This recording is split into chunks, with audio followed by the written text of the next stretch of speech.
Welcome, 3 p.m. on Friday, and this is the UTH Fantasy Football Expert Chat powered by Slurv.com. Second week in a row, going to be here throughout the NFL season, taking your questions, answering. You can listen into any of these conversations week in and week out, live or recorded, and you can also submit questions on the Slurv.com tailgate. And all those questions. With me this week is Adam Harstad, and we're going to get to some dynasty, some redraft, in general, fantasy football and NFL discussion. Also want to mention these chats are available for every sport and a great group of experts from across the industry. Names like Evan Silva, Davis Maddock, Adam Levitan, and Chris Raybon are going to be on at 4 p.m. following this show. And you can also catch someone like FanDuel's 2015 Fantasy Football World Champ, Roman Edmond, and many more names. So go check out the schedule for all of these chats. And Adam, the two of us have been at Football Guys. We were talking before the recording for about 3 years now together, both of us doing some things in Dynasty, and you're expanding your brand and your footprint there at the site. And we really haven't talked much for being two of the, I would say, top, 500 names in the Dynasty quote-unquote expert space every day, right? But we just discussed, both of us in 2016, we are now full-time in whatever that means on a daily, weekly basis, but both of us are full-time fantasy football worker bees in a lot of ways.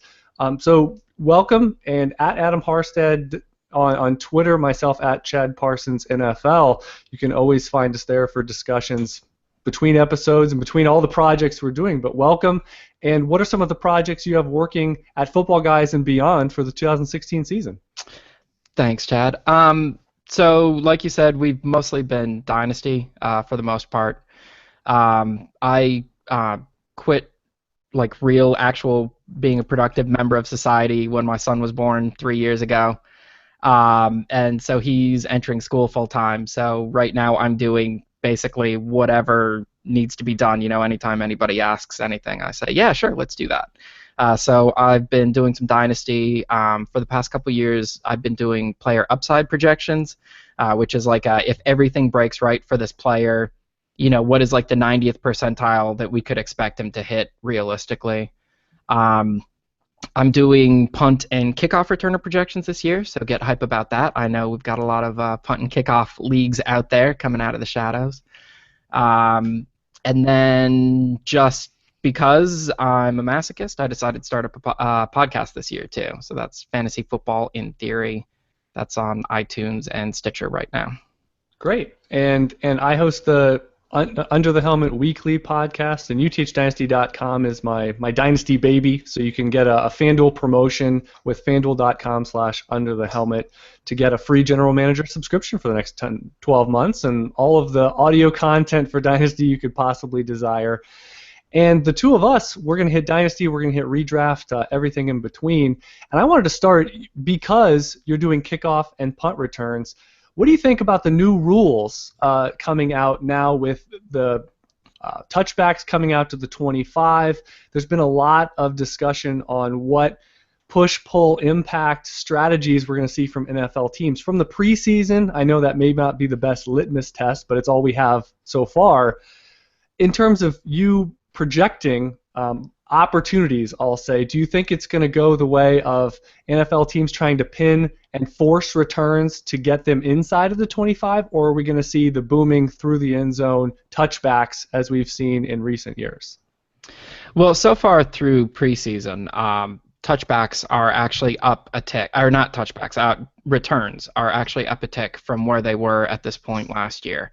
And you do see more teams kicking shorter, but it's really hard to draw too much conclusion from preseason because coaches usually tell their returners, I don't care if it's deep, go ahead and return it, because we want to evaluate how you do as a returner. If we get pinned at the 18, I don't care, that's fine. And during the regular season, coaches start caring. So just because the trend is there right now in preseason, I'm not sure it's going to hold up in the regular season. So far, what I've done for my own personal projections is I've ignored the rule until I can start to see what sort of impact it's actually having, because I could see it going either way. I could see getting more and shorter returns. I could see getting fewer and longer returns. I could see things more or less staying the same, and this was all much ado about nothing. But I tend to be pretty fundamentally conservative, and I like to say I'm a Bayesian, so I stick to my priors as much as possible. So I'm waiting for evidence, just like everybody else is. Inertia. Absolutely. So as an NFL team, though, what would be your, figuring this game out strategically? Would it be based on the level of your kicker, the comfortable of trying to get it inside, say, the 5-yard line, or 1 or 2 yards deep to really make it, where they're going to bring it out? You're going to have a good chance to cover and gain 5, maybe even 10 yards on a consistent basis. Would that be your go-to strategy, or would you be, let's not risk a return and let's force touchbacks as we've done in the past? I think in large part it would depend on how much confidence I had in my offense. And if I had a bad offense and I knew points were going to be at a premium, I'd probably try and pin them a little bit deeper, because then getting the extra 4 or 5 yards on every drive, that's really important. But it's a higher variance play, because more things can go wrong. You kick it out of bounds, or they catch it at the 4 and they get a 30-yard return and you just gave up yards. So if I had a good offense, I wouldn't really play that game. I'd just boot it through the end zone as much as possible. I was almost thinking, as a returner, I always watch these good offenses, and I almost hope that they take touchbacks, because so many times we see penalties, a bad block, a hold, and you open that all up by actually returning it. So you take the touchback, where you're getting the ball. But now I think that could be critical, because you return it out to the 15 plus a penalty, half the distance. I mean, you're basically pinning yourself like a punt in a lot of ways, and those extra yards for a good offense coming out to the 25. I mean, I don't know what the expected points differential between starting at the 20 and the 25, but that 5 yards, a lot of these offenses get to midfield, and it kind of comes down to one first down or not on if they're going to get a field goal crack or not. Yep. Okay. In general, I like to kind of start out talking about some running backs and backfields, because I feel like that might be the biggest data points we get in terms of the pecking order in the preseason. Or running back is just sort of a natural position to scout and a natural position to watch and get that sample size. With wide receivers, a lot of more moving pieces. Let's start with Seattle. So we got their tune-up last night, and now we have 3 games worth of data points. Thomas Rawls, haven't seen him yet, returning from injury. Christine Michael has been a reclamation project. He was on the fringe for most of last year, bouncing around. We know the talent kind of dates back, but a lot of other questions. So, and I know you're one that we haven't got into this yet, but you're one that likes to sort of maximize allocation of talent when it becomes a distressed asset. Right. So my question would be, is Christine Michael, as he was a falling knife from probably a top 50 dynasty asset at points, even without a starting job, going all the way to the point where a lot of people were dropping him, and now he's back. So were you one that you accumulated shares this offseason, and kind of what do you see from Seattle? And now we got CJ Prosise coming into the mix with his debut. I'm a big fan of draft capital, and I think NFL teams are really, really good at what they do. They're better at what they do than I am. So anytime I can just cheat off of their homework, I love to do so. And Christine Michael being a second-round pick coming in, that tells me, the team obviously thought he was good. They thought there was a lot of talent there, and I think a second-round pick, right, with all the injuries and sort of the knucklehead factor that I'm sure NFL teams knew. Right, and I think we've seen the talent. We've seen, a lot of the failure to produce to this point hasn't been a lack of talent. It's been a lack of everything else. So when a player with pedigree comes back and they get more and more chances, which is to be expected, so that doesn't surprise you, right? I mean, your last dynasty roster spot, Christine Michael, sort of fits with your game plan. Yeah, and you look at examples like Thomas Jones, Cedric Benson. Thomas Jones was, for a good stretch of time with the Bears and the Jets, he was one of the most productive. He's probably one of the 5 most productive running backs in the NFL. And it's easy to lose sight of. Before that, he was like a complete non-entity in Arizona, and he played pretty well in Tampa Bay, but he couldn't get on the field. He was stuck behind Michael Pittman. But the thing about Thomas Jones is he was, I believe, a top 5 NFL draft pick, and so he kept getting those chances over and over and over again, and finally he stuck one. And then Cedric Benson too, right? I mean, yeah, Benson, he was almost off the grid, and he ended up Sure. having some starting caliber seasons. Yeah, and it's funny because he did to Thomas Jones what Thomas Jones did to a lot of backs, because the Bears drafted Benson high in the first to replace Jones, and Jones just outplayed him. Jones outplayed him. But eventually the Bears are like, you know what, we're going to give Benson a shot anyway. And then he was decent with the Bears, and then he was actually pretty good with Cincinnati before he faded out. So somebody like Christine Michael, where he's got the draft pedigree and he's getting a lot of chances, I think that's why you invest in draft pedigree. It's not necessarily because they're better players, although a lot of times they are, but it's because, you know, if a 7th-round pick had the history that Michael had, he would have been out of the league. He'd be 2 years into his new career, right? Right, absolutely. He'd be selling cell phones at a kiosk in the local mall like Tatum Bell. Yep. So it's not that surprising to see Michael making the comeback. At the same time, I don't think that he's usurped Rawls to this point, just because we haven't seen enough from Rawls. And like I said, I tend to be pretty conservative. Rawls has no draft pedigree, so let's combine that in Adam's head of so Rawls played well for a stretch, didn't do much in the passing game, but now Michael, rounds and rounds more pedigree, and then they draft CJ Prosise on day 2. So how does this all kind of, this recipe there in Seattle, is it a muddled mess? Do you have a go-to value based on all the price points that we've seen thus far?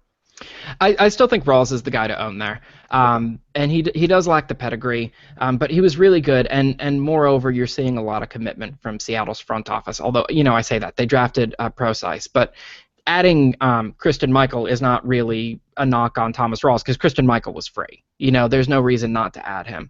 And they added him back last year too. I mean, he was gone and then back because he's been with the team. He at least knows, well, whatever percentage he did know the offense, he knew that amount coming back. Right, and it's not like, you know, drafting Prosise on the second day, that's potentially a knock on Rawls' value, or well, he wasn't getting a lot of receiving work. Right, anyway, I was about to say, perhaps an idea that they view him more as a 2-down back than a 3-down back, which in today's NFL, you can still have plenty of value that way. But adding Christine Michael, I'm not too worried about. Like, to me, that's not an indicator that the front office is souring on Rawls. And so the front office keeps telling me that they view Rawls as the guy, and so I'm still inclined to believe them. To get on a more of a philosophical sidebar, I think that the traditional way that people assess player value is they do projections, whether formal projections or just mental projections. You know, I think this guy's going to get, you know, a lot of yards. This guy's going to get this many points. Like, this is the path to production for this guy. And I always say that despite the fact that I actually do some projections too. In general, I tend to be more on team heuristics, which is just simple rules of thumb, looking for common trends. And to the extent that I do projections, I'm usually just trying to translate my heuristics into some sort of workable number. And so for me, from a dynasty standpoint, I can say that Christine Michael, CJ Prosise, and Thomas Rawls all have solid dynasty value. Now, what's the path for them all having fantasy relevance? I don't really know, but since I'm operating on rules of thumb, I don't need to know. I know that running backs, even undrafted running backs who look as good as Rawls did his rookie year, typically are going to have some value, and backs who are drafted on the second day like Prosise are typically going to have some value, and Michael's got the pedigree and he's looking good now and he typically has some value. And Dynasty's kind of a long game, and there's a lot of variables that we don't anticipate coming. So maybe next year all 3 backs are starting on 3 different teams. We don't know. That's something that could happen. So I typically just say, rather than this is what I think how that's going to shake out, I look at, here's the profile of these 3 players, and here's historically about what that profile has been worth. And those are all 3 pretty valuable profiles, so I'm not really avoiding one of the 3, even if I don't really know how it's going to shake out. I like the path you're going down, though, because you're basically talking, I think, like a savvy dynasty owner and analyst, which is we don't do singular projections. We're looking, it's a longer game, and it's more talent based than situational because a lot of things change through injury, through contracts, and so many variables to create pockets of extreme startability or avoiding them in season. And all three kind of pass, as you said, for various reasons, different litmus tests of viability going forward. And I kind of look at it, you said day 2 for CJ Prosise. To me, it's almost like the floor of expectations is that's going to be a committee player, sort of a 50-50 in terms of maybe fantasy production, whether it's on the receiving side or the 2-down, touchdown, more dependent kind of grinder type. And then day 3, I wanted to ask, though, for day 3, how much leash do you give these guys? Are those more situational plays in general because the allegiance through contract, through draft pedigree just isn't there? So are you looking more for initial bang for the buck, or do you still kind of side with there's some longer term talent holds from these little draft pedigree running backs specifically coming out of the draft process? I tend to be, I think a lot of things relating to the NFL follow a power law distribution, which is, they start really high and then they drop off really quickly and then they have a long tail. And I think you look at star performers in the NFL, it's power law. You've got a couple just, Hall of Fame level talents, and then you've got maybe twice as many pretty solid multi-year starters, and then you've got twice as many guys who could be situational players, and then the further down you get, the bigger the group gets. And I do the same a lot in my fantasy valuations. They follow a pretty heavy power law distribution, which means the top guys they're almost worth so many of the right. mid-level guys. You can't literally make a balanced trade based on roster spots, right? Right, exactly. And a lot of people, as a dynasty analyst, I feel like this is kind of a taboo thing to say, but I don't really care that much about end-of-roster guys as much. I like having lottery tickets. I like throwing some of those darts and hoping they hit, but I don't really have so much preference between individual lottery tickets. I think it's just important that you have some, and a lot of that is, if you have my dynasty values, and the most valuable player in dynasty, let's say Odell Beckham is worth 1,000 points of dynasty value. The drop between number 1 and number 5 might be 400 points. Right. The drop between number 50 and number 100 might be 20 points. Right. Like the gap between top players just dwarfs the gap between. So if I say, oh, this is my 50th ranked guy and this is my 100th ranked guy, those two might be closer in value to me than my number 1 and my number 2. So are you constantly, is your overarching strategy, maybe not in the sprint of redraft in a sense, but overarching as an owner, it would be packaging assets together. When you have the opportunity, whether it's through distressment of an injury or suspension or just some of these things that can knock down whatever your talent baseline is for a player and create an opportunity to buy, that you'll get that player. And then let's worry about the 3 or 4 ancillary pieces you kind of built together into this formula where 3 + 3 + 2 + 2 = 10, and the other owner thinks they're filling out maybe these marginal, wide receiver 3, a flex spot, a running back 2, a draft pick, like all this kind of stuff, and you just say, well, I'll figure out a way to get more of those guys over the next 12 months because I got the one guy that was previously very hard for me to pay, within the scope of roster building to get. Yeah, and so if you look at like rookie draft picks, typically, and obviously things can vary from year to year, but by and large, after 18 rookie draft picks, I just don't really care that much anymore. I think the value between the guys going in the 20 to 24 range, those late second round guys, and the guys who are going to be available off the street after the draft, I just don't think it's that big of a difference.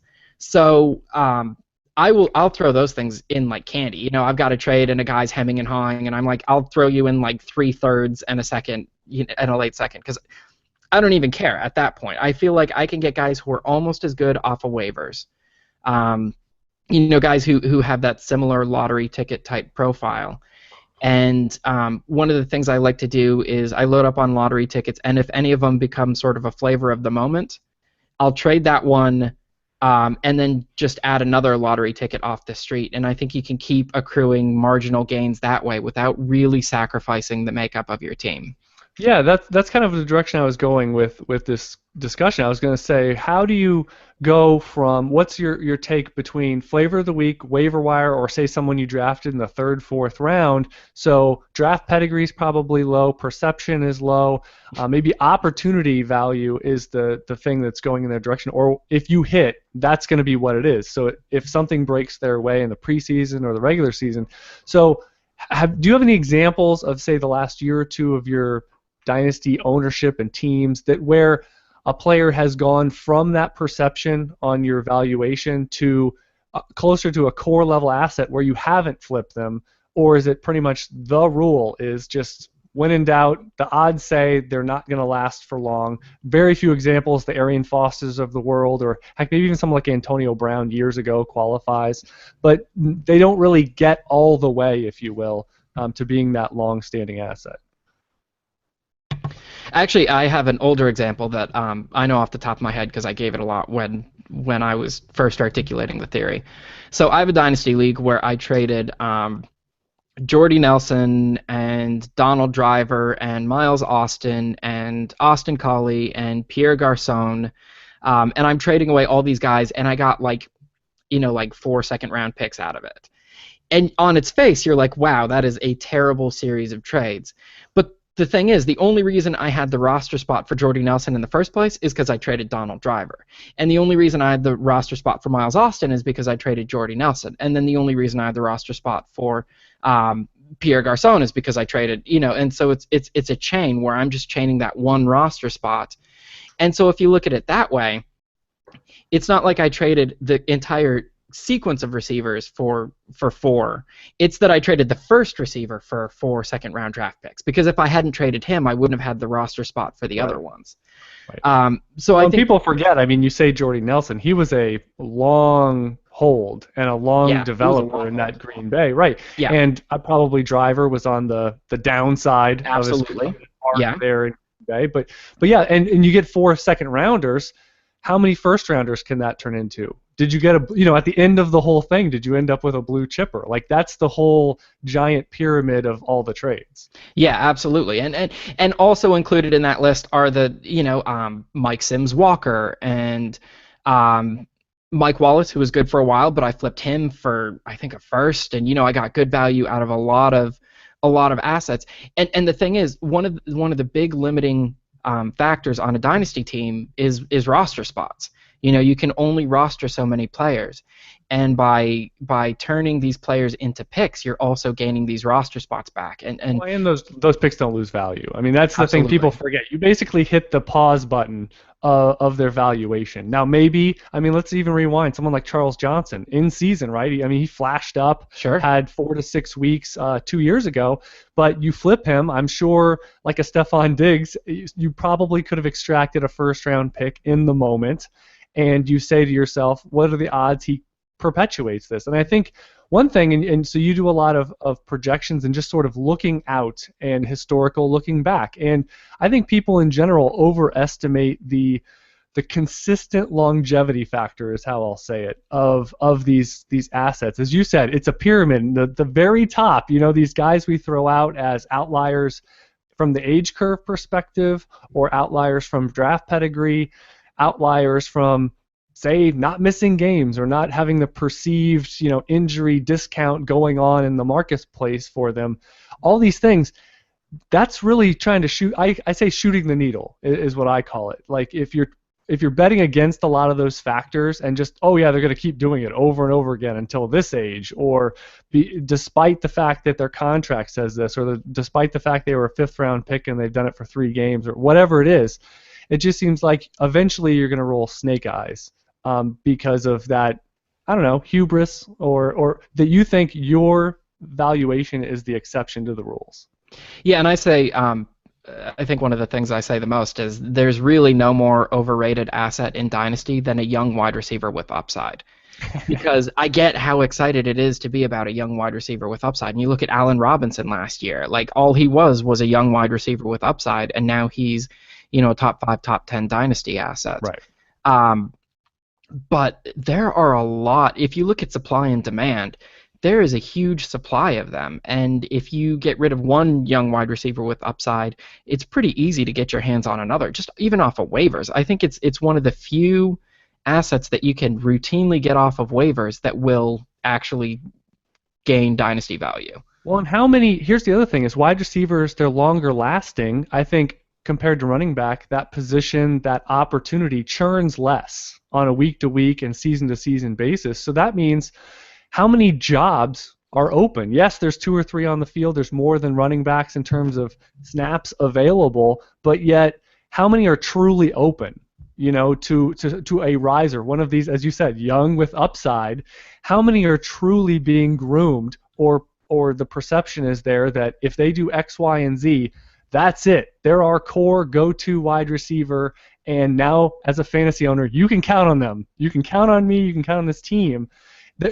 And that's why I've been shifting. I mean, I used to be, to my detriment, oh yeah, roster all these nice, round 3, round 4 NFL wide receivers, upside and these traits, but yet you have 10 of them on a roster, and the last 4 or 5, how meaningful are they? And it's almost like the more data digging I do, that second half of a dynasty startup draft, wide receiver is not the position that pays.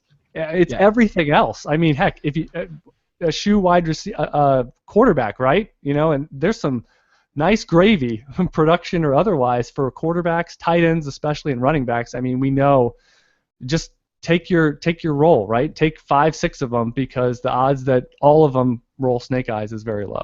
Yeah, and I think in general, quarterbacks and tight ends tend to be a little bit undervalued in dynasty. Not even necessarily because they're going to have the career longevity, but just because there's been so much focus on running backs and wide receivers because of the scarcity that I think people lose sight of the fact that, a productive tight end is putting points in your lineup too. Somebody like Delaney Walker, he's gotten you some wins over the last couple seasons. Right. So let's go. So I made this list, just a crude running list of the distressed in some capacity players. So these are players I wanted to get your opinion on. Number 1, do they fit your criteria of the talent's high enough to consider them truly, an oscillating asset that is worth playing the market in some degree, or trying to time things?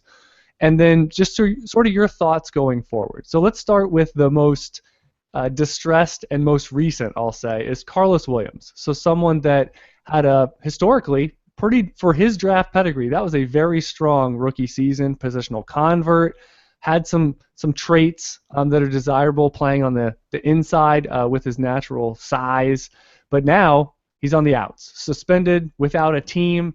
Is he someone that he's dropped in your dynasty league? Are you interested? Is he talented enough to be considered distressed and desirable to you? It's really going to depend on how big rosters are. I'm not rushing 25. 25-man rosters. 25, 12 team hyperactive league type. Yeah. with kickers and defenses. It's that close. It's that close for Adam. No, yeah. I'm not super excited to run out and get him. Okay. The fact that he cleared waivers to me is a big red sign, because again, there's very few opportunities for you to cheat off the NFL's homework, and where they'll just. Well, he's like 20 pounds overweight, right? I mean, who's going to pick him up today? I mean, they're going to wait for him. There's times where a team will just flat out tell you, this is what we think about a player. When they hit free agency. Waivers, did he not? Huh? Did Christine Michael clear waivers? I can't remember. Last year? He did. Yeah, I think he was on a practice squad at some point, but. But I mean, again, that's the Rocky story. Like, for every underdog who makes good, there's 99 who get squashed like a bug. Never hear from a Carlos Williams again. Right, exactly. Okay. So yeah, I think the draft, and then free agency, and then something like waivers. Those are really the only times where the league is just telling you, like, this is, as a collective whole, this is what we think of this player. And I think when they tell you that, you should listen. Okay. Next guy, Josh Gordon. So talk about a player that was a Comet, number 1 overall dynasty player for his offseason after the giant breakout campaign. A lot of moving pieces since, and I kind of think, people thinking he's going to just walk in and dominate targets. This is a much different set of weapons. It's kind of why I'm against Gary Barnidge at what he costs today for 2016 as well. Josh Gordon, is the juice worth the squeeze, and what do you think he's going to do within the construct of all those added weapons now, if he does get all the way back, staying clean and nice? I think you mentioned timing the market before the segment, and I could go on a rant about I don't really believe in buying low and selling high just because I think actually timing the market properly is one of the hardest things to pull off. And so I tend to be more of I call myself a Warren Buffett style value investor where I'm just buying the guys who I think the fundamentals are worth more than the cost. And so it's kind of led to some interesting moments on Josh Gordon. You mentioned he was the #1 overall dynasty asset for like 6 months before he got that big suspension. Um, and I took a lot of heat because I think I had him fringe first rounder and definitely outside of that top tier of wide receivers just because of the suspension risk. Well, can we hit a pause? Because what you just said, I think, is a key point for people that look at rankings and people that hoot and holler. Once you rank a guy kind of below that confidence curve of where he typically goes, it doesn't matter if you have him so Josh Gordon in that moment. You said you had him as late first. You could have had him in the 5th round. It honestly doesn't matter because it means you're not going to have him. I wouldn't take him. And if you're asking me questions, generally the response is going to be, I wouldn't recommend the move or the pick to get player X. Right. So I kind of got a reputation as being way below consensus on Josh Gordon, and then after like 2 or 3 more suspensions, I'm looking at the rankings and I'm like, wait a minute, am I the highest guy on Josh Gordon now? How did that happen? And everyone puts him as an undrafted, put him on the waiver wire guy. Right. Like, well, I still got him at 150 or something. Yeah. So it's funny. You mentioned inertia earlier, and I say my rankings tend to be pretty inert.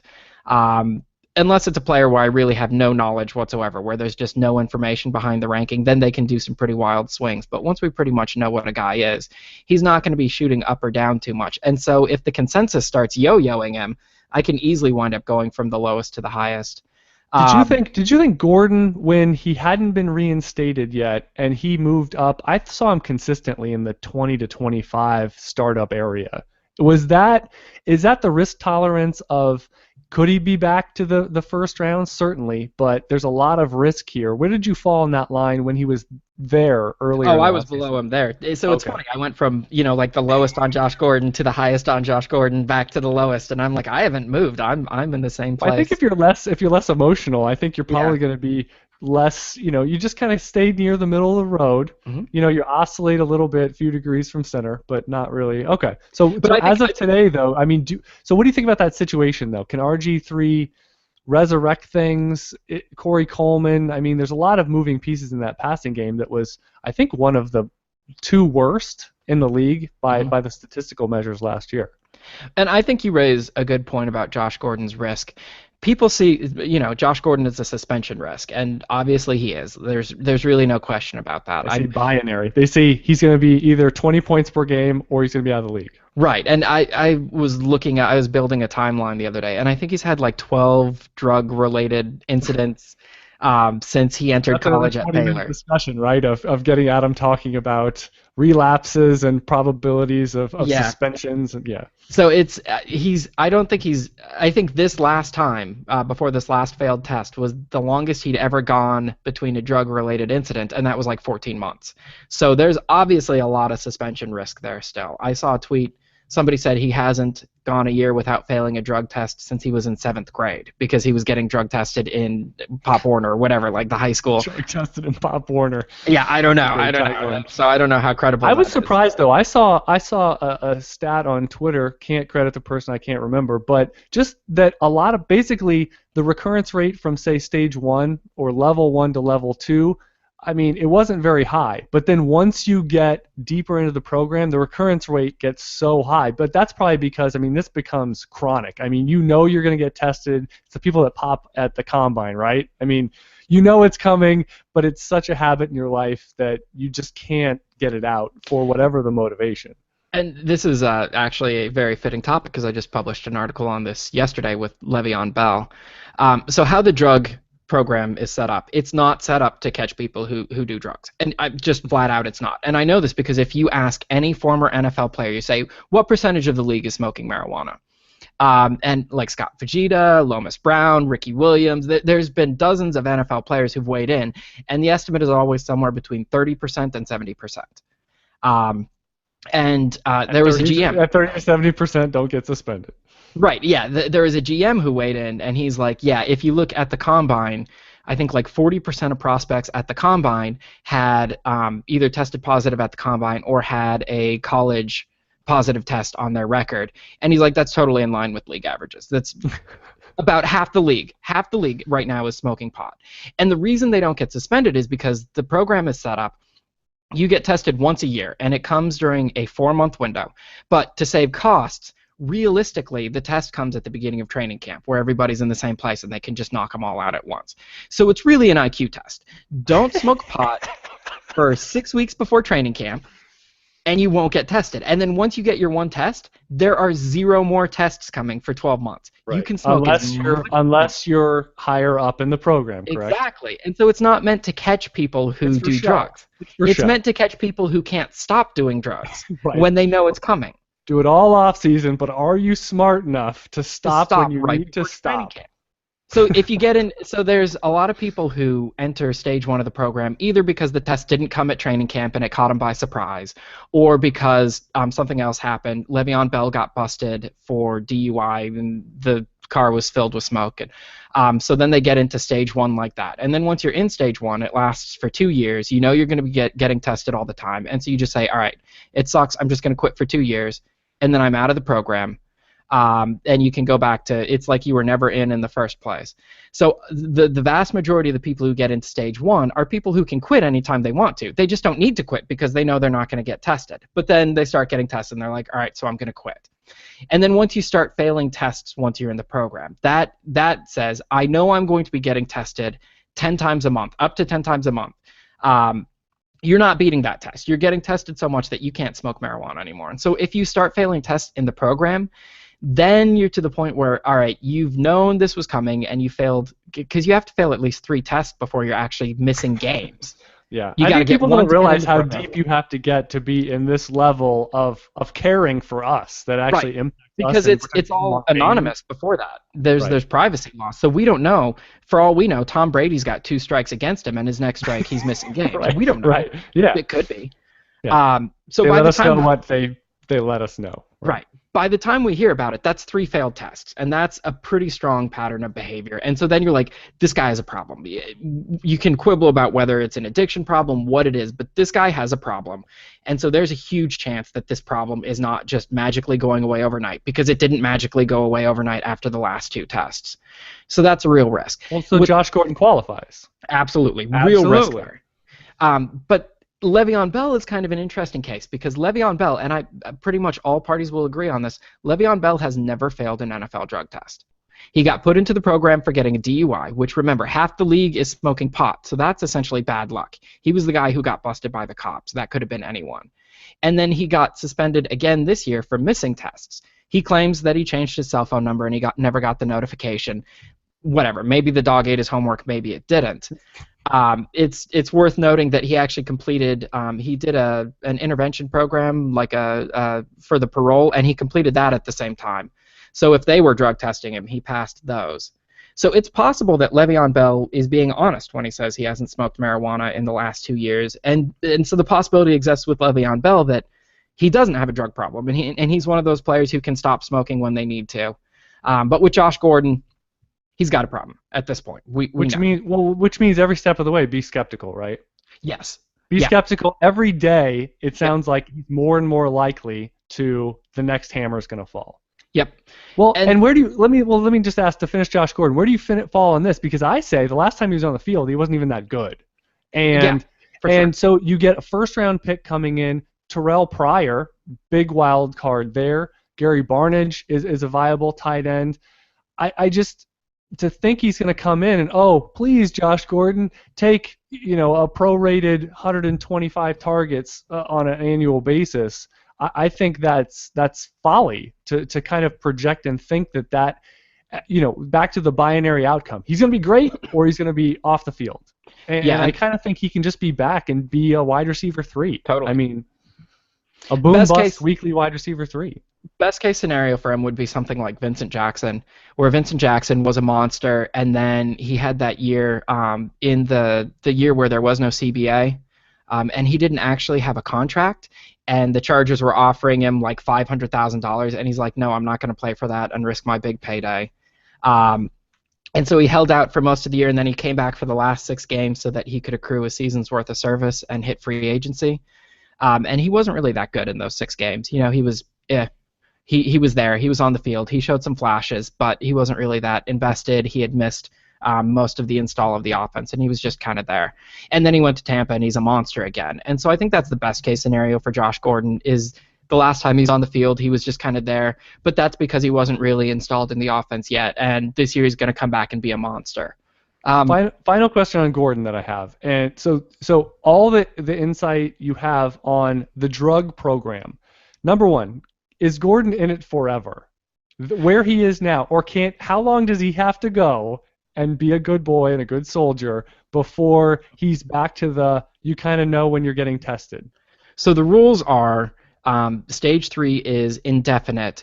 There is a provision in place after 24 months since your last failed test. You can be reevaluated, and if a medical director says it's suitable, they can discharge you from stage 3, and then they reevaluate every 6 months after that.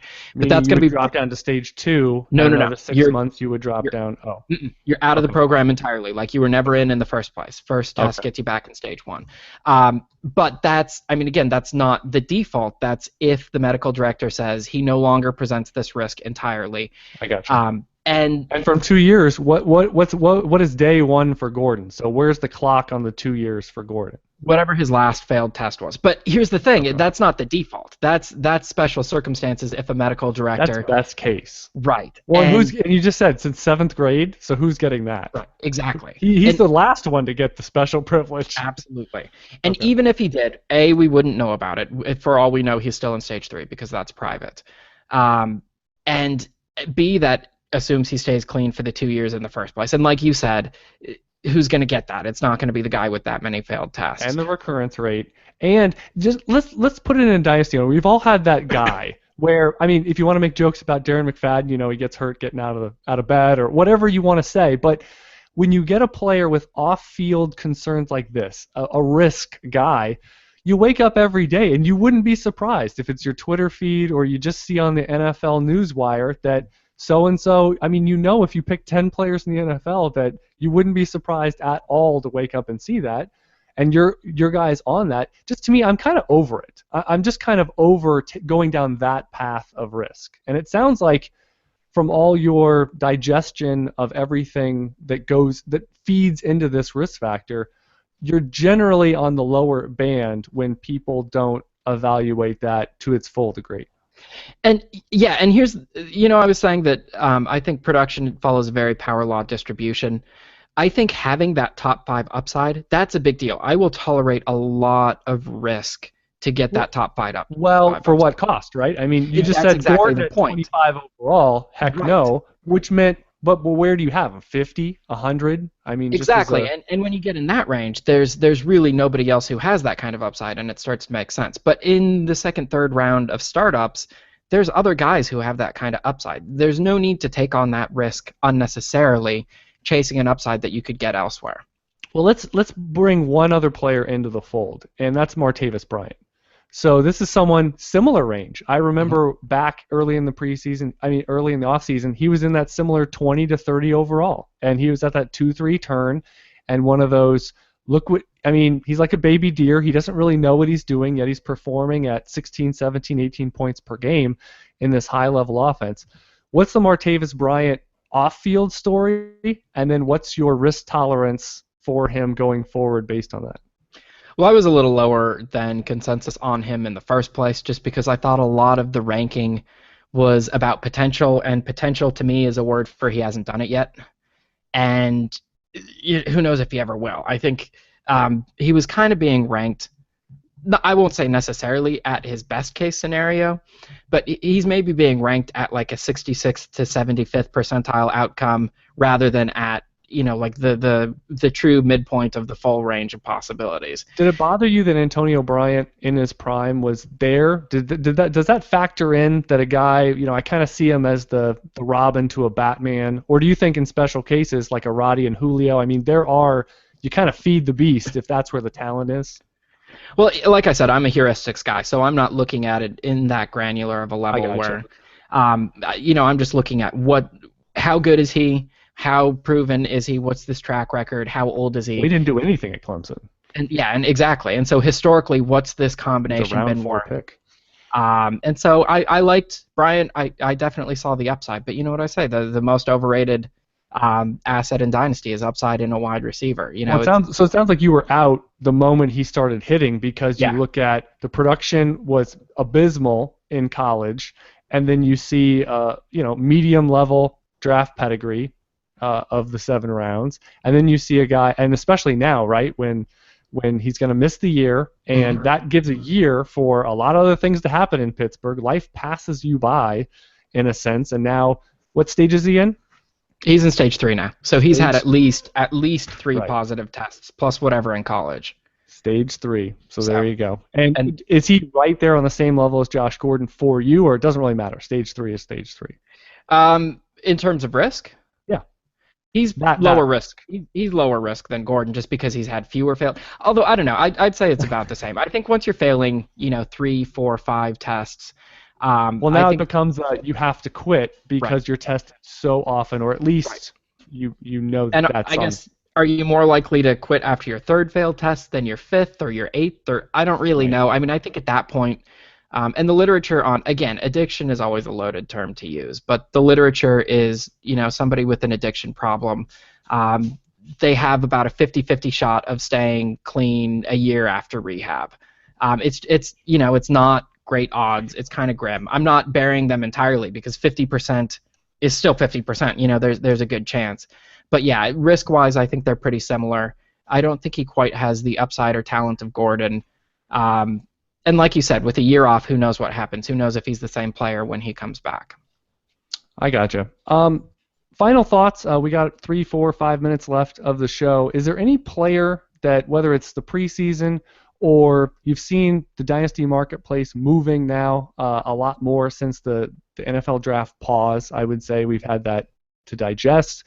Is there any player that either moving up, moving down that you just have your eye on that you've been accumulating shares, maybe selling a few critical players for your rosters in general for this year? I don't know. I tend to not. I don't really focus on specific players. There are some guys who I own pretty much everywhere. A lot of times it happens by chance, not because I'm necessarily focusing. I'm usually just feeling out my league mates, and I will gladly buy or sell anyone if the price is right. Like I said, I view myself as a Warren Buffett value investor, where this is what I think a guy's worth. If he costs less than that, I'm buying. If he costs more than that, I'm selling. Okay. So no. Nope. I love that. All right. Well, open avenue here. So footballguys.com. What are you doing over there? Your new podcast. Where can they listen? What is it? And where can they find you on Twitter? So footballguys.com, I am doing player upside projections and returner projections, both of which are incorporated into the Football Guys Draft Dominator app for PC, Mac, iPhone, Android, pretty much everything. And then I'm getting back into the writing. I haven't been as much recently. I've kind of been swamped, but I'm getting back into the writing. I'll be doing a couple weekly columns this year. Podcast is Fantasy Football in Theory. It's the podcast that's theoretically about fantasy football. And you can find it on iTunes or Stitcher. And then you can catch me anytime on Twitter at Adam Harstad. That's Harstad. Great. I'm on Twitter at Chad Parsons NFL. As I mentioned at the top, Under the Helmet podcast comes out Tuesday night, Wednesday morning on iTunes and Podbean, Stitcher, all those avenues. And uthdynasty.com. You want my rankings, trade calculator, all those good things. And you can try out 150 plus, probably going to be close to 200 premium shows by the end of the calendar year here. Strictly for Dynasty, also putting out some film notes on a weekly basis to catch you up on what you may have missed watching every play of every game. So you can find that through the FanDuel promotion at fanduel.com/underthehelmet, or you can go and sign up at uthdynasty.com. Wanted to remind you about this great series Slurv has going on, your chance to interact with experts on a weekly basis, guys like Evan Silvas, Davis Maddock, as mentioned at the top of the hour, 4 o'clock Eastern here on Friday. After this show, Adam Levitan, Chris Raybon are going to be up. FanDuel's 2015 Fantasy Football World Champ Roman Edmond, many more experts, so check the slurv.com schedule for all of these great chats. And that's going to do it for this week. Thanks to Adam for coming and joining me. I am Chad Parsons, and until next time, never settle, refuse to be average, and keep building those dynasties.